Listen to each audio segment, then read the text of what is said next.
উনত্রিশে জুন, ঘড়ির কাঁটায় এখন 7টা 9। আর এই মুহূর্তে আমি রয়েছি শ্যামাপল্লী শ্যামা সংঘ, তাদের পুজোর যে প্রিমিসেস ঠিক তার সামনে। আজ তাদের খুঁটি পুজো এবং পুজো উৎসব উন্মোচনের মাধ্যমে 2025-এর শারদযাত্রার সূচনা হতে চলেছে, তারই কিছু মুহূর্ত তুলে ধরবো এই ভিডিওতে। শ্যামাপল্লী শ্যামা সংঘ 46th year of Durga Puja.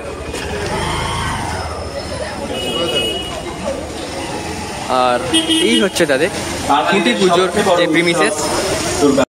Total যে জায়গাটা বেশ সুন্দরভাবে সাজানো গোছানো রয়েছে। শ্যামাপল্লী শ্যামা সংঘের এই মূল মন্ত্র, প্রারম্ভিক পর্ব। এই লাল পর্দা ঠিক পেছনেই রয়েছে তাদের এই বছরের পুজোর ভাবনা, যা কিছুক্ষণ পরেই উন্মোচিত হতে চলেছে।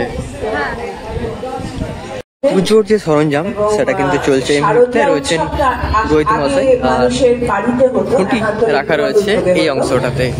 তারপরে আস্তে আস্তে সেটা বারোয়ারি, দেখতে পাচ্ছ দুটো খুঁটি রয়েছে। এই বারোয়ারি পুজোর যে আমরা অনেকেই জানি শ্যামাপল্লী শ্যামা সংঘ শুধু দুর্গা পুজোই করে না, তাদের কালী পুজোটাও বেশ জনপ্রিয়। তো সেই কারণেই দুটো খুঁটি রয়েছে, একটা দুর্গা পুজো, একটা কালী পুজো। তাহলে এই বিষয়টা নষ্ট হয়ে যাবে। ফলে 3 টাকা লাগবে, 1 টাকা বেশি গেল, 2 টাকা, এবার 3 টাকা। চলো বসিমা হইব না 3 টাকা, এরপরে হেমন্ত আইবে।